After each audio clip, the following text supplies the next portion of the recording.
유학원에서도 자세히 알려주지 않는 캐나다 생활비용 제가 모두 공개해드리겠습니다. 1억 넘게 쓰고 알게 된 미처 예상치 못한 비용들. 저희 가족 사례 참고하시고 1,000만 원, 아니 그 이상 절약해보세요.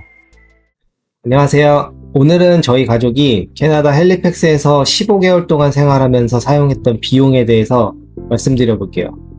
제가 지금 한국에 돌아온 지는 한 6개월 정도 됐는데, 돌아와서 오랜만에 만나는 이렇게 지인들하고 얘기해보면 대부분 첫 질문이 너 돈 얼마 썼냐? 이 질문이 가장 많았거든요. 그래서 오늘 모두가 궁금해 하시는 생활비에 대해서 얘기해 보겠습니다. 과연 한 달에 얼마를 써야 생활이 가능한지 제 지출 내역 다 공개해 드릴게요. 그리고 제가 정리한 지출 내역 보면서 제가 편하게 말씀드리겠습니다. 결론부터 말씀드리면 저희 3인 가족이 15개월 동안 캐나다에서 사용한 돈은 총 1억 원입니다. 사실 저도 지금 정리하면서 좀 놀랐는데 내가 이렇게 많이 썼나? 라는 생각도 좀 들고, 저도 사실은 갔다 와서 이걸 애기 엄마한테 이제 바로 결과를 보고 했어야 하는데 정리하는데 벌써 6개월이나 걸렸네요. 지금 정리한 내역을 제가 천천히 들여다봤는데 제가 처음에 예상했던 것보다 많이 지출된 부분도 있고 또 그렇지 않은 부분, 또 예상치 못했던 그런 항목들도 있네요. 또 보다 보면 유학원에서 자세히 설명해주지 않은 그런 부분들도 있으니까 끝까지 한번 돌아봐 주시고, 지금 유학 준비 중이시라면 꼭 제 영상 참고해서 지출 계획 잘 세우고 잘 다녀오시길 바라겠습니다. 우선 가장 큰 지출 항목이 전체 생활비에서 주거비가 가장 컸었고, 그 다음에 이제 자동차를 유지하는 유지 비용들, 여기에는 이제 자동차 감가 비용까지 이제 월 평균으로 이제 나눠서 계산을 해봤고요. 그 다음에 컸던 비용이 이제 식비, 그 다음에 이제 기타 생활비나 뭐 여행비 이런 것들은 이제 뭐 집집마다 차이가 클 거라고 생각이 되네요.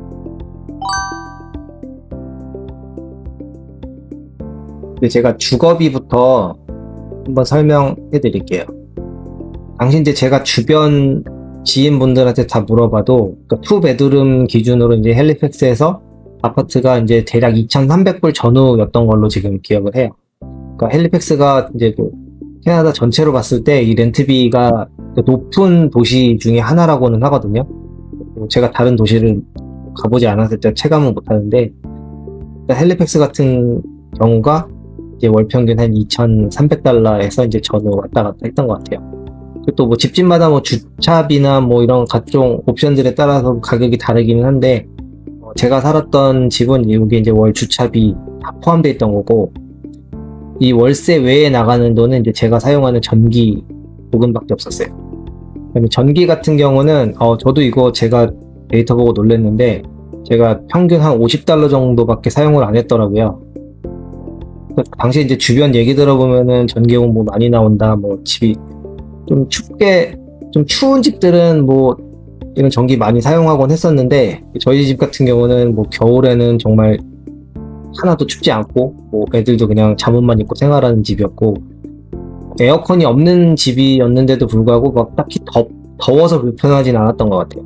그러니까 지금 생각해보면은 딱 3번 정도? 막 진짜 더워서 막 우리나라 열대야 정도 느낌으로 더웠던 적은 한 1년에 한 정말 딱 3번 정도밖에 없었던 것 같고, 진짜 에어컨이 없어서 불편했던 적은 진짜 없었던 것 같아요. 그리고 이제 전기요금이 이렇게 적게 나온 이유는 뭐 제 예상에 저희가 이제 집 안에 있던 시간이 또 워낙 짧았기 때문에, 저 같은 경우는 이제 뭐 일주일 내내 풀로 이제 방과 후에 애들 또 활동 같은 거 하느냐고 항상 밖에 있다가 이제 뭐 집에 늦게 들어오고 이제 정말 집에선 잠만 자고, 한국보다는 이런 등 같은 게 많지 않아서 이제 방이나 거실에 이제 곳곳에 있는 그런 스탠드로만 생활을 했거든요. 그다음에 애들 뭐 숙제할 때 책상에 앉아 있을 때 뭐 제 컴퓨터랑 뭐 애들 조명 그 정도여서 월 평균 지출액이 뭐 이 정도밖에 안 됐나 이렇게 좀 생각은 되네요. 그 다음에 그리고 세입자 보험은 보통 집에 이거 무조건 가입을 해야 된다고 하더라고요. 그래서 저희도 처음에 이거 가입을 했고, 이건 대부분 집집마다 그 세입자 보험은 뭐 크게 비싸지 않아요. 다 대부분 2, 30불대 정도로 저도 얘기 들었고, 이제 저희 집 같은 경우는 이제 매달 28불. 그리고 이제 인터넷 같은 경우도 제가 초반에는 이제 월 한 70불이었나? 월 70불 정도 되는 상품에 가입을 했다가 집으로 찾아오는 이제 그 광고, 그러니까 이제 갈아타라고 이제 광고하는 이런 사람들이 많이 찾아오거든요. 그리고 뭐 한인 커뮤니티 통해서 이제 뭐 한인 직원분들 통해서 이제 다른 인터넷을 갈아타거나 뭐 이렇게 많이들 하시는데, 저 같은 경우는 그 뭐 한인 직원분이 계셔서 그 직원분 통해서 이제 갈아탔더니 이제 월 70불 정도에서 이제 마지막에는 한 월 57불 정도 이제 좀 많이 낮췄던 케이스였어요. 그 다음에 뭐 가전, 가구 이런 것들은 처음에 오셔서 뭐 전체를 다 구비하시는 분들도 계신데, 저희는 일단 단기 1년을 처음에 이제 목표로 갔던 거라서 굳이 처음부터 뭐 새 거를 다 사고 막 이렇게 하는 건 좀 부담되더라고요. 그래서 처음에 이제 이 집을 받을 때 이 집에 있는 살림살이를 뭐 양수받는 조건으로 해달라고 해서 이제 했던 거고, 저도 처음엔 좀 딱히 뭐 기분이 좋지는 않았었는데, 일단은 그 살림살이를 다 받는 조건, 이제 보통 테이크오버 한다고 하는데, 이제 테이크오버 받아서 이제 저는 원화로 200만 원에 이제 다 조율을 해서 원화 200만 원으로 이제 거기 살림살이를 다 받았던 케이스예요. 또 가자마자 또 차가 있는 건 아니니까 대부분 이제 가서 한 달 이내에 보통 차를 구매하시거든요.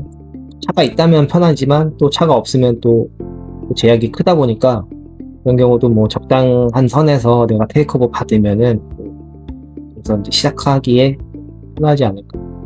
그 다음에 이제 좀 살면서 이제 저도 부족한 것들 소소하게 구매했었고, 그런 것도 여기 다 포함되어 있진 않지만 뭐 전체 봤을 때는 뭐 월평균 150달러 정도 쓴 걸로 좀 집계가 됩니다. 그래서 이제 가장 큰 부분 주거비에 2,600불, 그러니까 월 한 260만 원 정도 지출을 했고, 다음으로 큰 게 자동차. 저는 자동차 같은 경우는 꼭 구매하라고 권해요. 일단은 가장 불편한 게 뭐 마트를 한번 가더라도 여기 마트가 워낙 크고, 뭐 대중교통은 뭐 제가 있던 도시 같은 경우는 뭐 지하철 이런 건 없고 이제 버스 주로 이용했는데, 차 없으면 정말 장 보는 거 진짜 힘들고요. 그 다음에 두 번째, 여기는 애들이 어떤 뭐 사교육을 받거나 어떤 프로그램을 간다고 하면은 부모님들이 무조건 픽드랍을 해주셔야 되거든요. 차가 없으면 정말 활동의 제약이 진짜 커요. 당장 내가 마트 가는 것도 힘들고, 하다못해 주말에 여행도 가야 되는데 차 있어야 되고, 그 다음에 애들 뭐 학원 같은 데 보내려면, 뭐 운동 이런 거 보내려면 픽드랍 해야 되는데 차 없으면 진짜 못해요.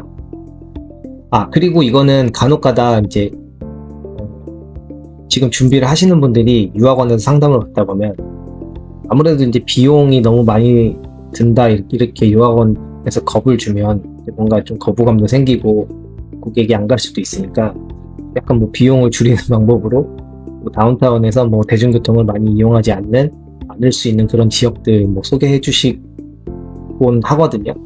그러니까 저는 그래도 그거보다는 어차피 차가 있어야 되기 때문에 뭐 이런 다운타운보다는 약간 이제 주택가 조금 더 좀 떨어진 좀 한적한 지역에 이제 집을 선택을 하고, 차로 이제 학원은 이제 부모님들은 이제 통근을 하시는 게 좋지 않을까 생각되네요.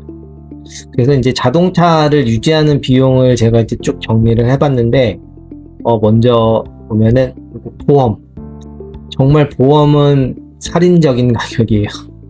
저도 뭐 한국에서 뭐 제가 다이렉트로 가입해서 쓰고 하면은 보통 7, 80만 원 정도로 다 이제 보험료 나갔었는데, 여기서는 보험료가 진짜 비싸요. 뭐 물론 차의 뭐 컨디션에 따라서 다르고 뭐 개인차도 크겠지만, 제 주변 평균들 이렇게 다 보면은 보통 평균 350만 원에서 왔다 갔다 했던 것 같아요. 저랑 비슷하게 오셨던 분들 다 물어보면 평균 뭐 350에서 400만 원? 저 같은 경우도 이게 1년에 380만 원 정도였는데, 이거 이제 나눠보니까 이 정도 되네요. 저 같은 경우는 이제 1년에 이제 380만 원 정도 그 정도 했었고, 그리고 n분의 1로 나눠보니까 이제 매월 한 320불 정도 나간 걸로 되고, 그래서 일단은 보험료는 정말 예상치 못할 정도로 비싸다. 이거는 알고 가시면 될 것 같아요. 저도 제가 이 정도로 비쌀 거라고는 생각 못 했거든요. 비싸야 뭐 100만원, 150만 되겠지라고 했는데, 이거 자동차 보험료는 정말 예상 밖이었어요. 그 다음에 또 예상 못했던 비용 중에 하나가 요거 $900 쓴 건데, 한국에서는 그냥 사계절용 타이어만 쓰다 보니까 별로 신경을 안 쓰는데, 여기서는 윈터 타이어를 꼭 필수로 껴야 되거든요.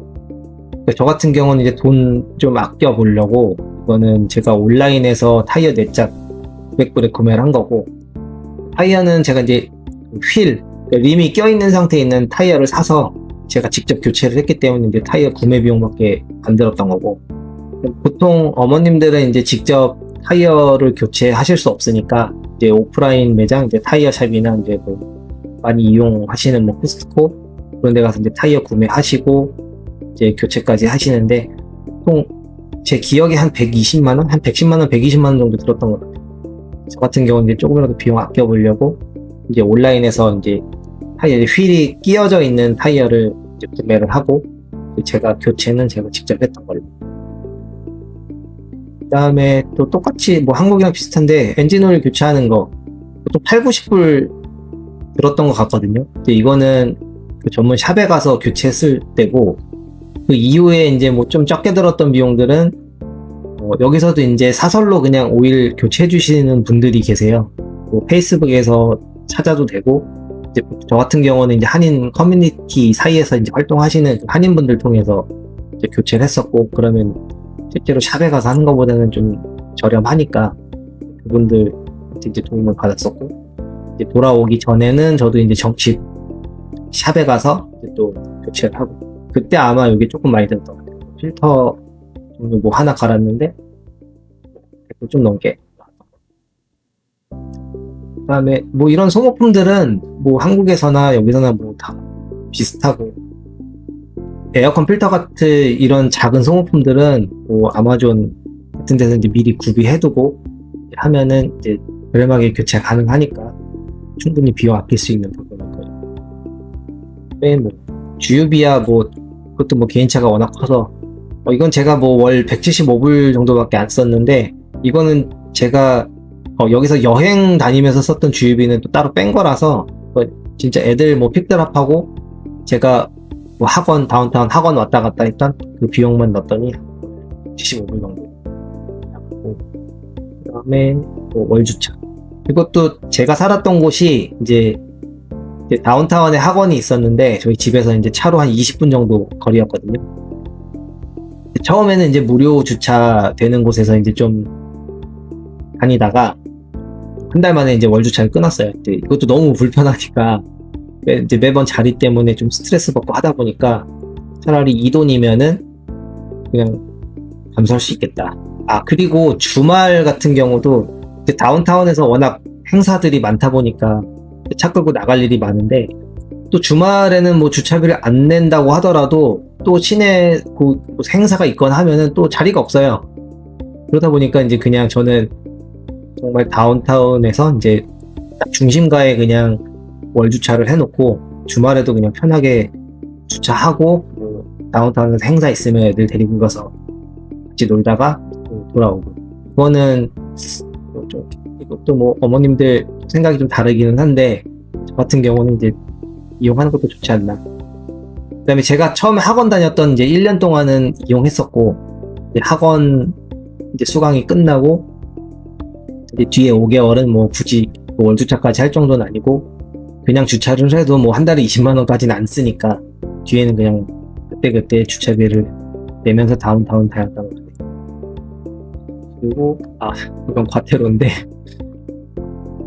이게 환경이 바뀌고 하다 보니까 어쩔 수 없이 저도 예상치 못하게 이런 과태료가 발생하는데, 이거 100불짜리는 그때 주차 때문에 발생했던 것 같고, 그 다음에 286은 이거 속도 위반 30km인가? 그때 그때 퀘벡 가면서 그만큼 초과했었는데 여기 진짜 비싸더라 세더라고요. 과태료 같은 경우도 정말 예상치 못하는 거, 그것도 비용 지출 발생할 수 있으니까 어쨌든 뭐 환경이 달라지니까 좀 적응하는 기간에 충분히 나올 수 있으니까 이것도 염두해 두시면 좋고, 그 다음에 사고는 정말 조심하셔야 돼요. 저 역시도 워낙 조심해서 저도 다행히 사고는 면했는데, 뭐 사고 때문에 뭐 비용 지출이 크게 발생하는 경우도 이제 덜어 있으니까 사고는 조심하는 게 좋고, 그 다음에 요거 감가는 제가 처음에 이제 차를 중고로 매입을 해서 이제 팔 때 그때 감가된 게 이제 총 여기 보시면 한 1,100만원? 1,200만원이 나왔는데, 이것도 제가 처음에는 한 8, 9, 100불 정도를 예상했었는데, 이게 제가 여행을 좀 많이 다니다 보니까 처음에 5만 킬로짜리 차를 사서 이제 거의 10만 킬로, 한 9만 8천 킬로까지 타고선에 팔았는데, 이제 여기도 보니까 제가 느끼기에 한 9만 킬로가 넘어가면 이제 감가를 좀 많이 때리더라고요. 그 중고차 업체에서. 그러니까 저희도 똑같은 것 같아요. 이제 한 거의 10만 킬로 되면은 뭐 갈아야 될 부품들 많다 보니까 여기도 똑같이 적용했던 것 같고, 그래서 제가 평균적인 것보다는 제가 키로수를 많이 타서 이게 좀 단가가 좀 많이 됐었어요. 제가 처음에 차 살 때는 한 2천, 뭐 세금이랑 기타 비용 다 포함해서 2,800~900만 원에 샀는데, 이제 팔 때는 이제 이 정도 감가됐고, 이거 15개월로 n분의 1 하니까 이 정도 비용이 들었네요. 사실 이거 저도 이 정도까지는 예상을 했던 건 아닌데, 뭐 워낙 여행을 많이 다녔던 터라서. 그 다음 요거 설명 안 드렸는데, 타이어 앤 휠보험, 이거는 저도 처음에 차 살 때 가입을 했던 건데, 이게 3년 워런티 기준으로 600불인가 그랬어요. 한 60만원 정도? 이건 저는 이제 15개월 살다 왔으니까 15개월로 이제 n분의 1에서 이제 40만, 이제 월 4만원? 이렇게 여기다 집어넣는데, 이게 뭐냐면, 이건 저도 처음에 이제 가입하고 나서 이제 겨울 지나다 보니까 잘했다고 생각이 되는 게, 여기는 포트홀이 진짜 커요. 그러니까 우리나라에서 생각하는 그런 포트홀이 아니라 정말 바퀴가 빠져서 휠이 깨지거나 타이어가 찢어서 터질 정도로, 그러니까 그만큼 위험할 정도로 큰 포트홀이 진짜 많아요. 근데 문제는 그런 포트홀을 우리나라 같은 경우는 보통 다음날 아침에 내가 같은 길을 가면 그 포트홀이 메꿔져 있는데, 여기는 일주일, 뭐 한 달, 길게는 한 달도 본 것 같아요. 한 달 이상 가도 메꾸질 않아요. 근데 저 진짜 위험하더라고요. 저도 큰 거 한번 밟아봤는데, 물론 그것 때문에 저도 휠에 살짝 스크래치가 나긴 했는데, 주변에서 정말 위험한 경우는 정말 휠이 깨지거나 타이어가 찢어지는 경우도 진짜 있더라고요. 근데 그런 거 따지면은 이 휠보험 같은 경우는 저는 다시 간다고 하면 이것 전 꼭 들 거예요. 그래서 이것도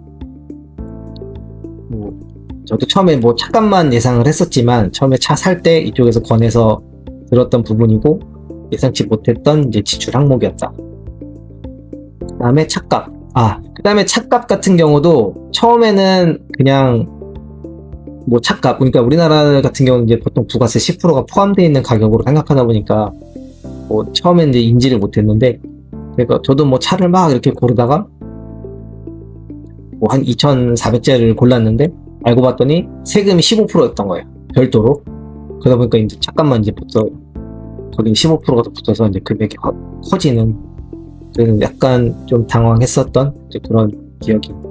자동차만 봤을 때는 예상치 못했던 보험료, 그 다음에 예상치 못하게 크게 감가가 된 거, 그 다음에 요 타이어 앤 휠 보험, 그 다음에 또 윈터 타이어, 이런 거 정말 예상하지 못했다.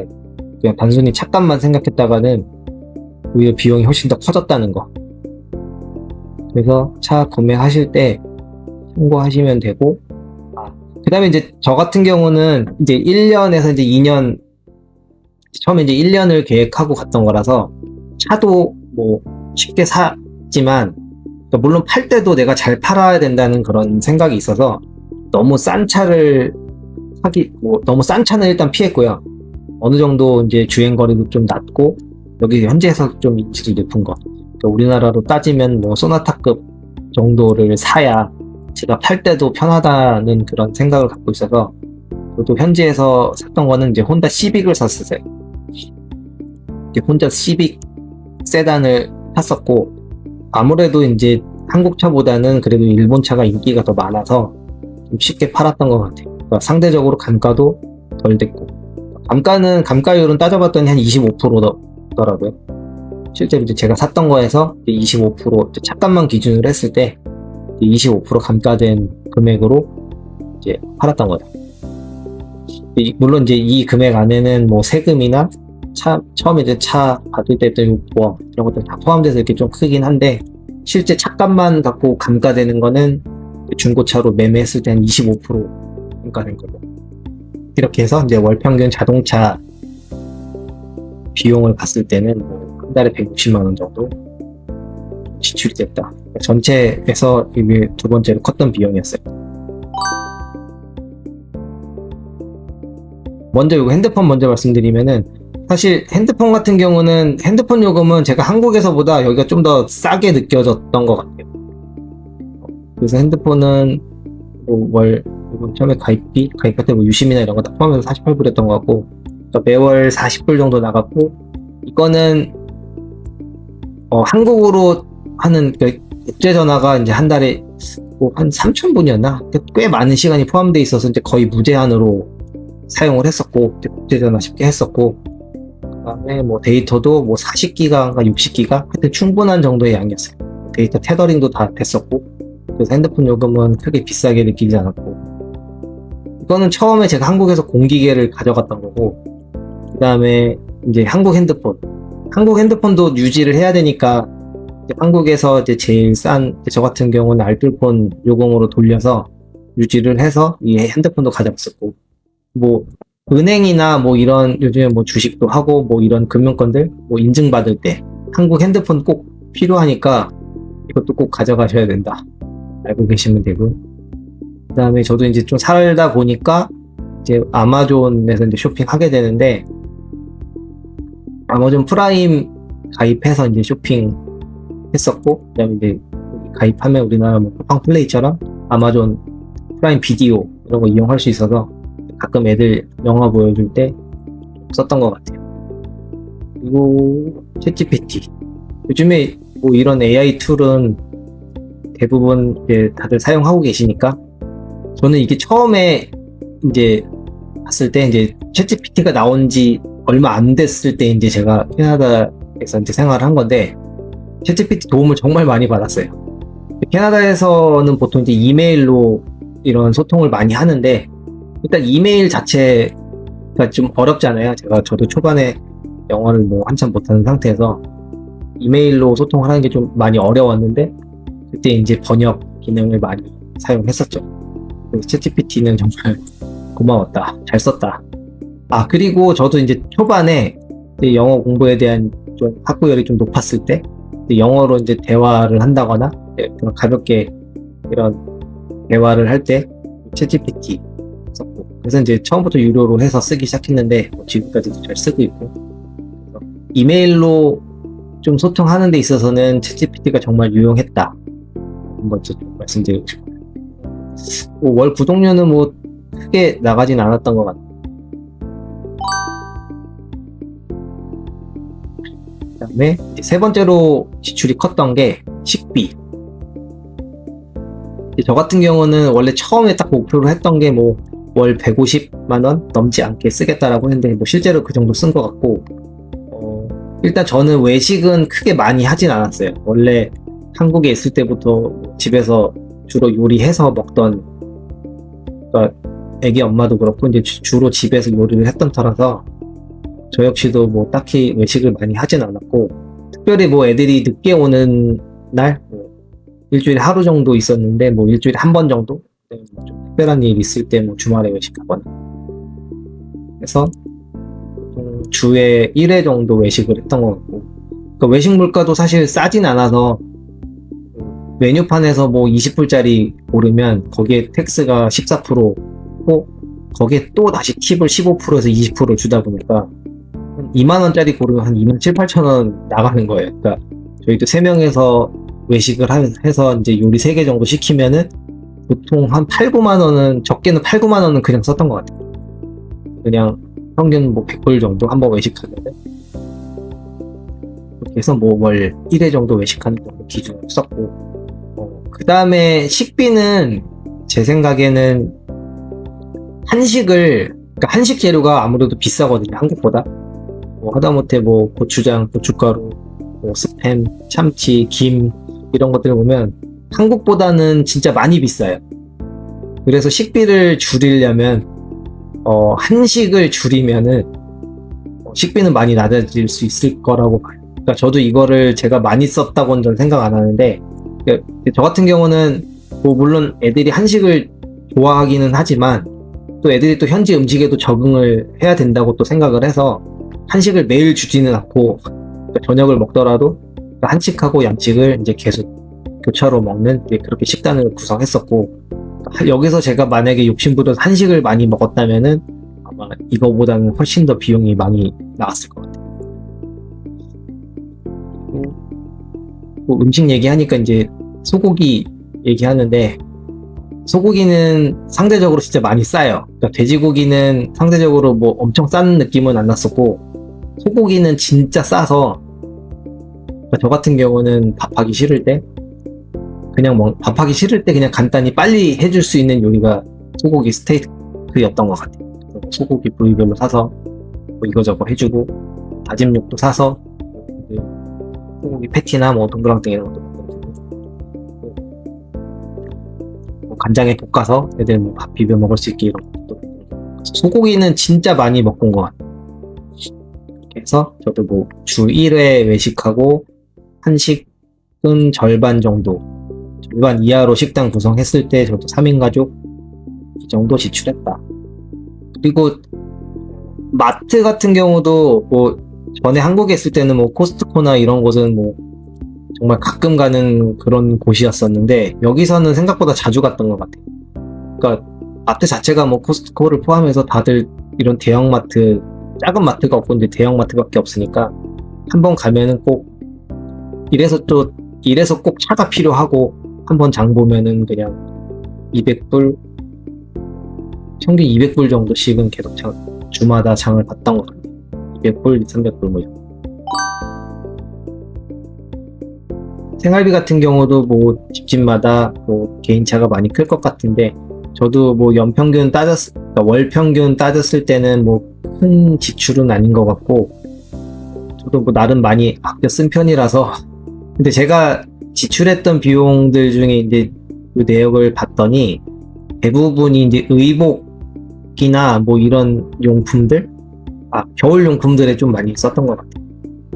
아무래도 겨울을 보내다 보니까 이런 방한 용품들 샀었고, 뭐 스키복이나 겨울 외투, 뭐 장갑, 그다음에 또 워낙 겨울 스포츠들이 대중적이다 보니까 뭐 스케이트 이런 장비들 샀었고, 스케이트, 뭐 헬멧, 그다음에 뭐 애들 눈썰매 뭐 이런 것들. 그래서 의복에 썼던 돈이 좀 제일 크고, 그다음에 뭐 기타 뭐 작은 것들 뭐 사야 될 거, 가끔 애들 장난감도 사줄 수도 있고, 짜잘한 것들 보니까 뭐 평균 325불 썼는데, 이건 뭐 좀 월평균 약 400불 좀 넘게 썼는데, 이거는 뭐 한국에 있을 때보다 크게 많이 쓴 것 같진 않아요. 이것도 뭐 좀 개인 집집마다 차이가 클 거라고 생각이 되고, 그리고 어쨌든 요 큰 비용들, 주거비나 뭐 자동차 유지 비용, 그 다음에 식비, 생활비 이런 거 봤을 때, 주거비 같은 경우 한 월 250만 원 정도는 정말 그냥 숨만 쉬어도 나가는 돈, 먹어야 되니까 식비, 그다음에 기타 잡비 구매해야 것들, 이것도 차이가 좀 크네요. 근데 저 같은 경우도 뭐 월 평균 봤을 때는 50만 원 정도밖에 안 썼는데, 이것만 봤을 때는 정말 뭐 훌륭하다보다는 한국에서보다 정말 월등히 안 쓴 금액이라서. 그래서 제가 했던 교육들 좀 다양하긴 한데, 번째로 뭐 이런 과외. 그러니까 이거는 애들이 이제 어쨌든 영어를 배우러 간 거기 때문에 이제 현지에서 이제 애들이 하루를 봤을 때 애들이 만나는 사람들은 이제 또래 아이들하고 대화를 가장 많이 할 것이고 다음은 선생님인데 또 그런 좀 다양한 사람들을 만나면서 또 영어가 실력이 느는 부분도 있는 거라서 저 같은 경우는 이제 대학교 이제 진학 전에 그런 고등학교 2학년 정도 된 애들이 이런 영어 과외를 많이 해요. 그러니까 주변에서 지인을 소개받기도 하고 뭐 페이스북이나 뭐 다른 그런 커뮤니티에서 찾을 수 있는데 이제 주로 그걸 시켰어요. 그러니까 여기 지금 제가 현금으로 지출한 것들이 있어서 여기 좀 빠져 있기는 한데 그런 것들. 그래서 평균적으로 보면은 뭐 정말 싸게는 뭐 시간당 15불에서 평균 30불, 뭐 비싼 분들은 뭐 35불, 40불까지도 했던 것 같은데 저는 평균 30불짜리 그 학생들한테 과외를 시켰어요. 그래서 대학교 가기 전에 이제 할 수 있는 그런 언니들, 오빠들 찾아서 이렇게 해줬었고 그 다음에 한국으로 돌아오기 전에는 이제 또 한국에 와서 이런 뭐 라이팅, 뭐 레벨 테스트 같은 거 학원에서 봐야 되니까 또 딱히 준비를 또 너무 안 하고 올 수는 없어서 돌아오기 전에 한 2달 정도는 라이팅 수업을 했었거든요. 그러니까 여기도 어쨌든 한국인 상대로 하는 그런 사교육이 어느 정도 사교육 하시는 이제 선생님들이 계셔서 이제 주변 지인들한테 소개받거나 뭐 내가 찾아서 충분히 할 수 있기 때문에 여기도 사교육 하는 선생님들은 좀 그래도 쉽게 찾을 수 있어서 내가 뭐 마음만 먹으면 애들 좀 시킬 수 있는 거 좀 많다.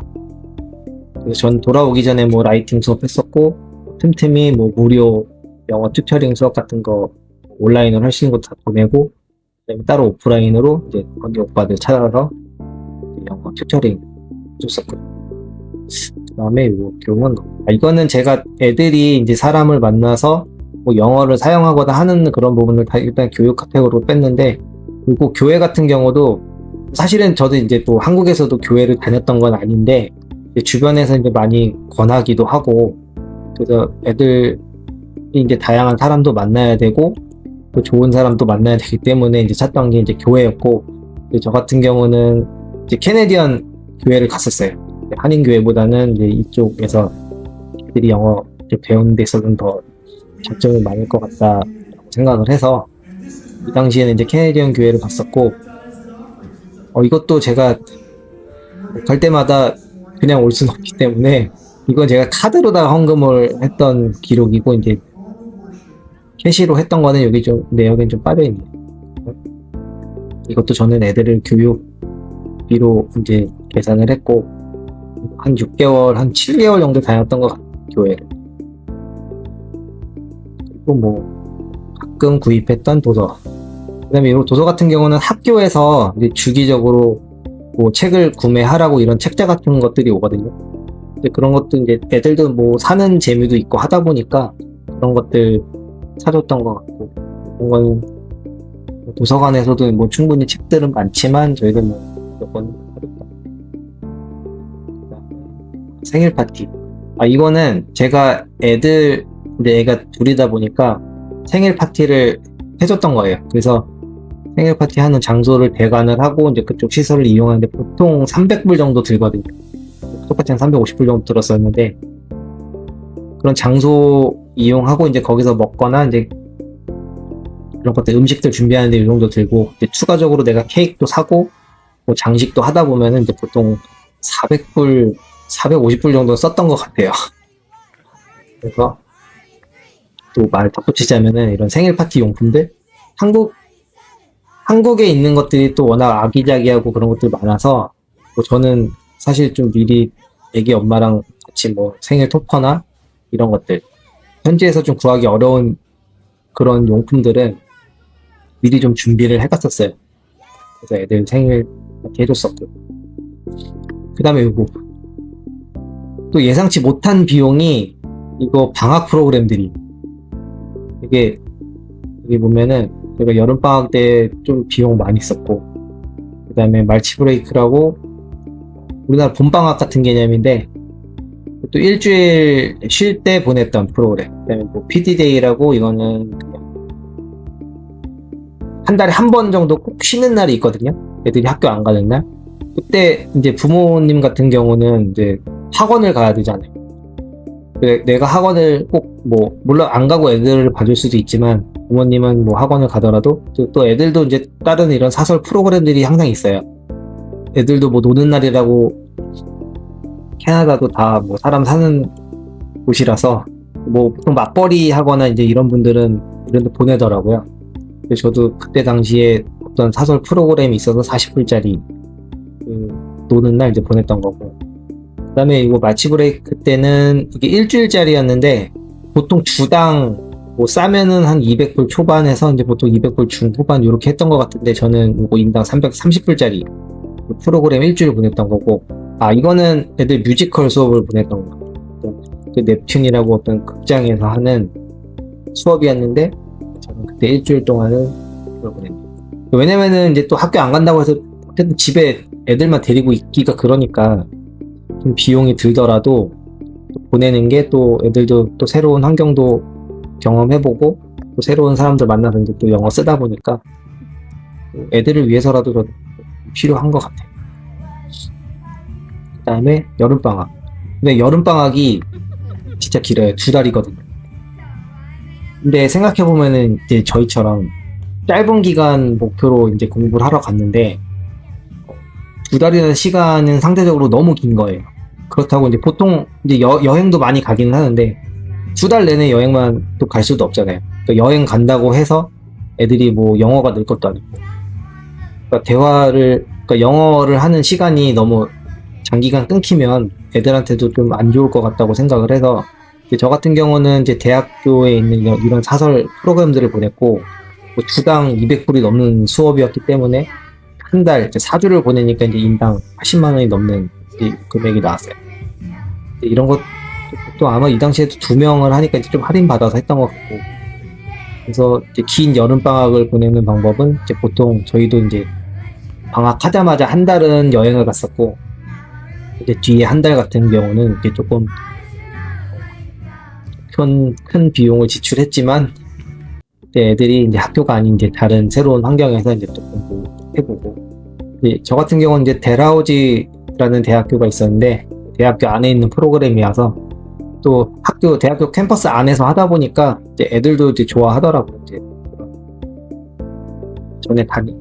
기존에 다니던 이런 초등학교랑 또 환경이 다르다 보니까 그다음에 또 수업 해주시는 선생님들도 거기 대학교 언니 오빠들이다 보니까 애들도 재미있어 하고 애들도 이제 영어 이제 끊기지 않고 이제 계속 할 수 있는 부분이니까 애들한테 정말 유익했던 것 같아요. 그래서 이렇게 교육적인 부분도 이런 방학 때 시간 보내기 위해서 내가 해야 되는 것들 이런 것들은 정말 예상 못하고 갔다가 이제 지출을 했던 항목들이죠. 긴 방학. 또 여행은 여행비로 또 지출해야 되는데 또 놀릴 수는 없으니까 다들 고민하시고 이제 다들 대부분 하셨던 것 같아요. 제 주변에 있던 분들. 그다음에 이제 또 운동 같은 경우도 한국에서 저희는 이제 수영을 주로 이제 했었는데 막상 그러니까 캐나다에서도 이제 수영장은 많으니까 지역별로 워낙 잘 돼 있고 많다 보니까 수영도 이제 처음에 할까 고민은 했었는데 또 수영 뭐 거기까지 가서 내가 수영 애들 시켜야 되나 뭐 이런 생각도 들고 또 수영 자체가 이제 혼자서 하는 거다 보니까 이제 대화를 많이 할 수 있는 그런 것들은 또 없는 것 같더라고요. 일단 수영은 뺐고 그다음에 이제 저희가 이제 딸이다 보니까 이제 이건 짐내스틱 체조를 시켰는데 이거 같은 경우는 좀 희소하잖아요. 이제 한국에서는 이제 못하는 운동이고 또 여기는 또 친구들이 이거 많이 하더라고요. 여자친구들이. 또 여기서도 이런 짐내스틱 체조나 이런 거 하는 친구들을 또 막 다 부러워하고 뭐 친구들 사이에서 그런 운동이더라고요. 그래서 이제 처음에 이제 고민하다가 보냈는데 지금은 너무 좋아해. 그러니까 이 당시에도 애들이 체조를 너무 좋아해서 그러니까 애들이 일주일 동안 이 수업 시간만 기다리더라고요. 그러니까 지금도 여기 한국에 와서 체조 할 수 있게 찾아달라 막 이렇게 하는데 저희가 지금 서울에서 좀 여건이 안 돼서 지금은 못 시키고 있지만 지금도 이거는 애들이 계속 시켜달라고. 그리고 또 여자애 애들이다 보니까 뭐 이런 거 체조 하다 하면서 이제 좀 유연성도 좋아지고 아니, 근력도 좋아지고. 그래서 요즘에 뭐 놀이터 같은 데 가면 뭐 철봉이나 이런 데서 잘 매달려요. 예전에는 진짜 못했던 부분인데 여기에서 뭐 멍키바에서 많이 놀고 하다 보니까 여기 한국 와서도 뭐 철봉 같은 거 다른 친구들보다도 더 잘 매달리고 뭐 유연성, 약간 근력 좀 많이 키웠던 것 같아요. 그래서 제가 시켰던 거는 뭐 짐내스틱. 그러니까 딸 가진 부모님이라면 저는 이거는 진짜 강추. 그리고 했었던 게 음악 합창. 한인 합창단인데 거기에 이제 한인 그 음악 학원이 있는데 거기 계신 원장님이 운영하시는 이제 한인 합창단이었는데 이것도 이제 생각해 보면 한국에서는 되게 할 수 없잖아요. 그러니까 하기 어렵잖아요. 뭐 이런 교회나 이런 거 통하지 않으면은 뭐 개인적으로 하기 정말 어려웠던 부분인데 다행히 운 좋게 여기도 알게 돼서 합창단에 가입을 하고 이제 활동을 했는데 그것도 이제 1년에 한 번, 두 번 이제 정기 공연을 하다 보니까 이제 많이 수줍음 많이 타는 이제 둘째 같은 경우는 이제 이런 거 공연하면서 좀 많이 줄어들고 이제 많이 좋아졌던 그런 경우고. 근데 이것도 2명 뭐 1년 꾸준히 하다 보니까 뭐 참 공연할 때마다 뭐 옷도 사고 뭐 이런 교재도 사고 하다 보니까 이제 좀 들긴 했는데 뭐 이것도 1년 봤을 때는 정말 큰 돈은 아니었던 것 같아요. 한국에서 이제 경험하기 어려운 부분 에서 하고 왔고. 그 다음에 이것도 걸가이드. 이거는 한국으로 따지면 우리나라 약간 걸스카우트랑 같은 거거든요. 이거는 아직 캐나다에서는 정말 많이 활성화돼 있어요. 우리나라는 지금 거의 찾아보기 어렵잖아요. 근데 지금 캐나다에서는 이 걸가이드는 많이 활성화돼 있어서 이것도 가자마자 시켰는데 그러니까 일주일에 한 번씩 정해진 그 수업을 해요. 그러니까 뭐 짧게는 뭐 1시간 10분부터 뭐 길게 하는데 막 2시간씩 수업을 하더라고요. 근데 이것도 지역별로 다 다르고 어느 단체 사장에 따라 다르긴 했었는데 이것도 정말 추천하는 게 여기서 캠프를 가거든요. 그러니까 진짜 뭐 가서 텐트에서 자는 그런 캠핑을 가요. 근데 이것도 요즘에 한국에서는 절대 뭐 애들이 밖에서 외박을 하면서까지 캠핑 가는 거는 상상하기 어려운데 애들이 이것도 되게 좋아했었어요. 그러니까 어쨌든 이 활동 자체도 재미있는데 이런 캠핑도 가고 하니까 그때 기억이 애들도 많이 남아요. 그래서 이것도 뭐 가입비는 싼데 뭐 캠핑 가고 뭐 하고 하다 보니까 추가적으로 좀 비용은 좀 드는 그런 거였어요. 그래서 딸아이를 가진 부모님이라면 저는 걸가이드도 정말 강추. 꼭 해야 되는 거. 그러니까 여자애들 요거 운동 체조랑 걸가이드 활동하는 거는 정말 강추합니다. 그 다음에 했던 게 케이팝 댄스. 여기도 이제 댄스 학원들이 있었는데 전에 가기 전에 저희 애들은 이제 케이팝 댄스 학원을 다니긴 했었는데 여기서도 이제 물론 이어서 했던 거거든요. 그러니까 둘째 같은 경우에 이제 좀 수줍음 많이 타고 하다 보니까 이제 둘째 때문에 이제 좀 시키게 됐던 건데 때마침 저희 갔을 때 이제 그러니까 저희가 가기 전에도 물론 케이팝이 유명하긴 했는데 캐대언도 그렇고 그렇게 갑자기 또 엄청난 노래들이 나오기 시작하니까 여기 학원도 수강생들도 막 점점 늘어나는 게 제 눈에도 보이더라고요. 그래서 마지막에는 정말 수강생들도 정말 많은 분위기 속에서 이제 학원에서 했었고 이런 거는 뭐 월 단위로 할 수도 있는데 뭐 그때마다 내가 가고 싶을 때마다 티켓 끊어서 참여할 수 있고 뭐 되게 자유롭게 할 수 있던 거라서 이것도 처음에 주기적으로 하다가 이제 뭐 다회권 끊어서 이제 가고 싶을 때마다 갔던 그렇게 했던 것 같아요. 그리고 이런 댄스 행사들이 그 연중 따져보면 꽤 많이 있었던 것 같아요. 랜덤 플레이 댄스 뭐 이런 행사들이나 뭐 다운타운에서도 열리고 1년에 한 2번 정도 도서관에서도 열렸던 것 같고 그런데 가보면은 또 이 친구들이 뭐 우리나라처럼 뭐 다 잘 추는 게 아니라서 그냥 못 추는 친구들도 나와서 그냥 열심히 추고 그리고 들어가고 하더라고요. 우리 애들도 처음에는 뭐 나갈까 말까 막 고민을 하다가도 이제 그런 거 보고 이제 자신감이 생기는지 나가더라고요. 근데 이게 정말 환경이 무서운 게 우리나라에 딱 오는 순간 애들이 또 한국 환경에 패치가 되더니 이런 데 절대 못 나가요. 앞장서서. 이건 정말 신기한 것 같아요. 캐나다 있을 때 정말 그렇게 자연스러운 분위기, 자유로운 분위기 속에서는 같이 참여도 하고 했지만 또 지금은 또 아니다. 그런 게 있었고, 네. 그래서 보면은 방학 때, 여름방학, 가장 길었던 여름방학 때 지출이 제일 많았었고, 그 다음에 봄방학 일주일 때 지출했었고, 그 다음에 기타 액티비티는 운동, 체조했었고, 그 다음에 수영하는 분들 많고, 그 다음에 남자 아이들 같은 경우는 뭐 축구, 아이스하키 이런 거 정말 많이 시켜요. 그리고 거기 현지에서도 아이스하키는 인기가 워낙 많아서 막 예약하기 힘들다고 막 그러더라고요. 남자 아이들은 뭐 아이스하키 정말 시키면 좋을 것 같아요. 그리고 여자 아이들도 아이스하키 생각보다 많이 하더라고요. 저도 만약에 오래 있었으면은 애들 아이스하키 시키고 싶었는데 좀 짧게 있다 보다 보니까 이제 거기까지는 못했고,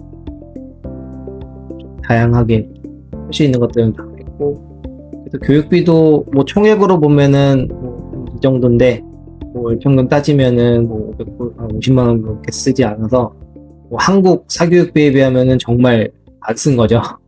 지금 저희도 뭐 많이 쓸 때 뭐 애들 하나당 거의 100만 원씩 들어가는데 지금 생각보다 이때는 좀 적게 썼었다.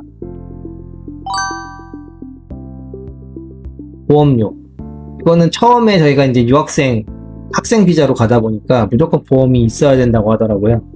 그래서 이거는 3명 다 똑같이 이제 보험료가 똑같았고, 뭐 1년 가입했을 때 이제 3명이 한 달에 137불. 이렇게 해서 유학생 보험은 이제 무조건 가입을 해야 되는 걸 그렇게 나눈 거고. 그 다음에 의료비. 저희 같은 경우는 병원비 이거 진짜 조금 나간 경우거든요. 그러니까 작은 애가 감기 때문에 작은 애가 이제 감기 좀 심하게 걸리면 이제 중이염이 오는 그런 스타일이었는데, 이제 항생제 때문에 어쩔 수 없이 이제 병원을 갔던 거였어요.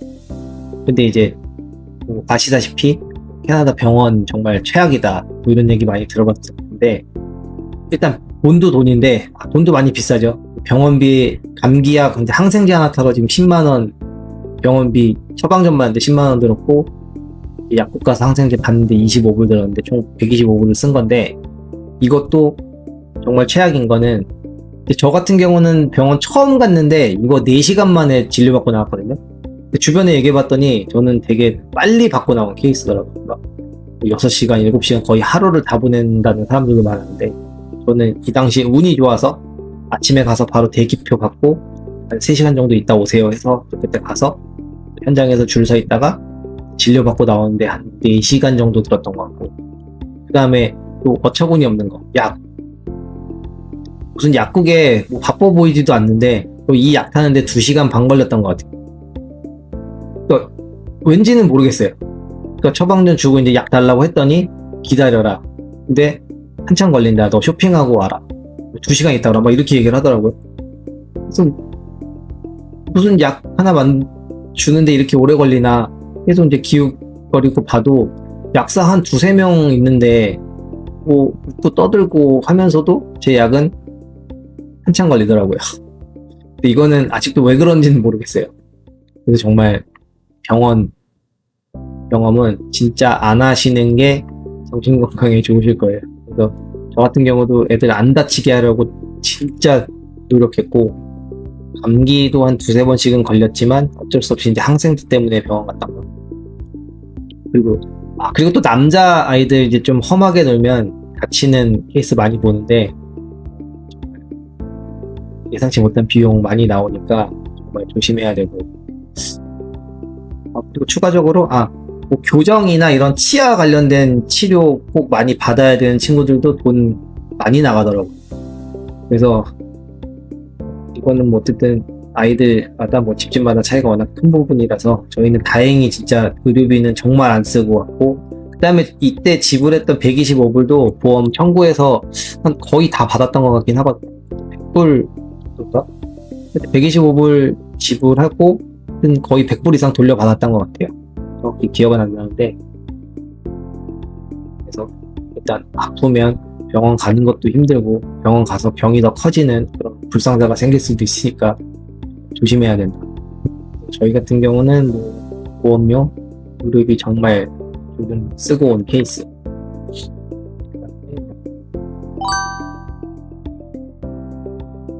여가 문화생활비 이런 것들도 뭐 워낙 개인차가 큰 부분이라서 제가 주기적으로 했던 거는 카누를 좀 많이 탔었던 것 같아요. 초반에는 이제 카누, 큰 레이크에 가면 이제 카누 다 빌려주는데 싸진 않아요. 막 시간당 30불에서 뭐 비싼 데 40불 막 이렇게 하니까.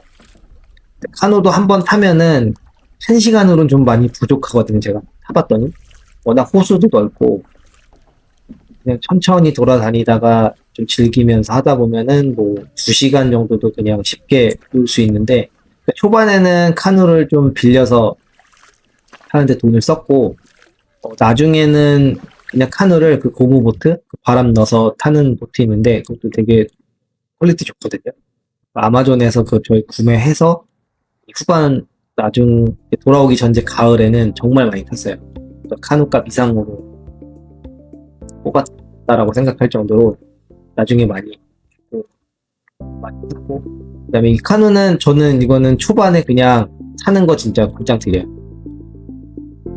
캐나다 워낙 레이크가 많기도 하고 또 워낙 예쁘고, 그래서 저는 카누 타는 거 되게 좋아했고, 그다음에 영화 같은 경우는 뭐 여기도 영화비가 싸지는 않은데 또 다른 친구들도 뭐 초대하거나 이런 경우들 있거든요. 그래서 아마 이때인가 보다 이제 다른 이제 캐네디언 친구 이제 초대해서 이제 애들 좀 친하게 해주느냐고 이제 극장으로 초대해서 이제 제가 애들 영화 보여주고 먹을 거 사주고 이더라고요. 그 다음에 뭐 일주일에 정확히 기억은 안 나는데 화요일이었나? 근데 좀 영화 관람료가 싸거든요. 그럴 때 이용해서 가면은 돈 들이지 않고 이제 영화 볼 수 있고. 그 다음에 아이스하키, 이거 아이스하키는 그냥 관람한 거거든요. 저도 제가 있을 때 2번 갔었네요. 그래서 아이스하키도 이제 시즌 시작되면은 사람들 워낙 많이 몰리고, 그래서 주말 경기 같은 경우는 뭐 사람도 워낙 많이 몰리고 하니까 그런 분위기도 즐기러 가는 것도 보내드리고, 그래서 아이스하키도 많이 보고. 그다음 제가 골프 적어놨는데, 저는 뭐 골프를 엄청 좋아하는 스타일은 아닌데 저도 이제 초반에는 어쨌든 애들 봐야 하기 때문에 전혀 이제 운동을 못했던 상황이었고, 이제 마지막 이제 제가 한국으로 돌아오기 전에 2-3달 정도는 이제 저희 부모님이 와서 이제 애들 봐주면서 제가 이제 그때 조금 시간이 생겨서 이제 15개월 이제 앞에 1년 넘게는 정말 놀지 못했다가 마지막 돌아오기 전에 이제 필드를 한 6번 나갔었는데, 여기는 이제 캐디를 안 쓰다 보니까 일단 비용 자체가 많이 낮아요. 실제로 제가 갔었던 골프장도 18홀에 한 7, 8만원? 70불 정도, 7, 80불 정도면은 골프를 쳤었고, 물론 더 저렴한 곳도 많았어요. 그래서 제가 갔던 곳은 이제 평균적으로 한 7, 80불 이내에서는 다 칠 수 있었다. 그리고 여기가 그러니까 골프를 정말 좋아하시는 분들한테는 천국인 게, 골프장이 이제 집하고 워낙 가깝다 보니까 정말 좋아하시는 분들은 아침에 이제 애들 8시 반에서 9시 사이에 이제 학교 가면은 애들 가자마자 골프장 가서 이제 라운딩하고 이제 돌아올 때 애들이 집에 도착하기 전에 대부분 돌아오세요. 워낙 가깝다 보니까. 저희도 뭐 멀어야 뭐 다운타운 기준으로 다 30분 이내에 골프장들이 있어서 정말 애들 학교 갔다 오는 시간에 충분히 18홀 돌고 집에 돌아와요. 그래서 골프 좋아하시는 분들한테는 천국이다. 단풍도 워낙 예쁘고 하다 보니까 그냥 경치만 봐도 진짜 좋더라고요. 공기야 워낙 좋고 풍도 좋고 예쁘고, 골프 좋아하시는 분들한테도 천국, 겨울 스포츠 좋아하시는 분들한테도 천국. 그 다음에 여기 적진 않았는데 나중에는 저희도 일주일에 한 번씩은 그냥 스케이트를 타러 다녔었거든요. 그러니까 여기도 곳곳에 스케이트장이 있는데 그 무료로 개방하는 시간들이 다 정해져 있어요. 그 스케이트장마다. 그래서 저희도 그 무료 시간대 찾아서 일주일에 한 번씩 애들 체력도 길러줄 겸 꼭 스케이트 타러 갔었고. 그래서 굳이 얘기하자면 겨울 스포츠는 대부분 다 잘 즐기고, 저는 이제 워낙 좋았던 게 그 예쁜 레이크에서 애들이랑 카누 탔던 거 정말 좋아요. 그 다음에 여기 코인 노래방이 있는데 뭐 애들 스트레스 풀로 저희는 이제 자주 갔던 편이거든요. 그 다음에 이것도 처음에 이제 카드로 지불했던 금액인데 뭐 여기도 현금으로 지불하면 좀 시간을 길게 넣어주는 게 있어서 뒤에 나중에는 그냥 현금으로 좀 자주 갔었던 기억이. 이것도 뭐 어쨌든 집집마다 개개인마다 좀 편차가 클 거라. 홍비는 뭐 저도 뭐 차 놓고 그냥 대중교통으로 다녔던 그냥 비용 좀 무시할 만하고. 그 다음에 이제 여행비인데 제가 여기에 넣은 여행 이거 2,300불은 그 제가 살던 가깝게 다녔던 여행비만 여기에 좀 추가를 했던 거고, 뭐 짧게는 주말 이용해서 뭐 1박이나 2박 정도 놀러 갔던 거 그런 비용만 넣었었고, 뭐 크게 쓰진 않았는데 이보다 훨씬 크게 쓴 게 주를 벗어나는 여행들, 좀 멀리 간 거, 장거리 여행, 그다음에 뭐 국경 넘어서 이제 미국 여행 이런 것들인데, 아무래도 뭐 멀기도 하고 물가가 우리나라보다는 비싸서 주를 벗어나는 여행들은 좀 비용 많이 썼던 것 같아요. 같은 경우는 뭐 동쪽에 뉴펄랜드라는 주도 갔었고, 그다음에 퀘벡, 몬트리올, 토론토, 나중에 돌아오기 전에는 밴프도 갔었고, 그다음에 또 미국 보스턴, 워싱턴, 뉴욕 여기도 이제 로드 트립으로 갔다 왔는데, 물론 비용도 많이 쓰고, 저도 이제 장거리로 갔던 여행비는 여기에 포함이 안 돼 있지만 꽤 많이 쓴 것 같아요. 단순히 봐도 한 3, 4천 이상 썼다. 일단은 그래서 이것도 어쨌든 여행도 뭐 개인차가 큰 거라서 일단 제가 이거 근교 여행 한 것만 집어넣는데, 이렇게 해서 전체 평균으로 봤을 때 월 평균 한 거의 700만 원 가까이 이렇게 지출했다. 그래서 총 15개월 동안 쓴 거는 약 1억 원. 사실 여기 집계 안 돼 있는 부분도 있어서 그것보다는 일단 크거든요. 어쨌든 총 이 정도 지출했었다는 거. 그래서 다시 요약하자면 첫째 생활비에서 어쨌든 주거비, 집에서 들어가는 비용이 제일 컸었고, 두 번째는 자동차 유지하는 비용이 제일 컸었고, 다음은 식비, 그다음에 뭐 여행이나 교육비, 사교육비 이런 거는 이제 엄마 아빠들 성향에 따라서 이제 달라지고, 그래서 가장 컸던 거 주거비, 자동차비, 식비 이 정도였습니다.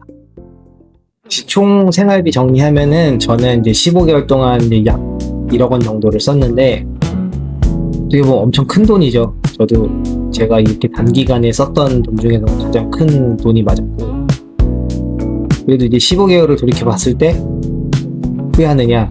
저는 지금 절대 후회하지 않고, 뭐 당연히 또 기회가 된다면은 또 애들 때문에라도 가고 싶고, 저희 가족한테는 정말 소중했던 경험이라서 제가 어쨌든 큰 돈 써서 했던 경험 이렇게 지금 공유해드리는데, 뭐 지금 이제 가려고 준비하시는 분들에게 뭐 작지만 도움이 됐으면 하는 바람이고, 지금 준비하시는 분들 잘 준비하시고 계획 잘 세우셔서 잘 갔다가 좋은 결과로 돌아오시길 바라겠습니다. 지금까지 들어주셔서 감사합니다. 영상 속 다양한 활동, 장소 및 여행에 대한 자세한 정보는 고정 댓글에서 확인하세요.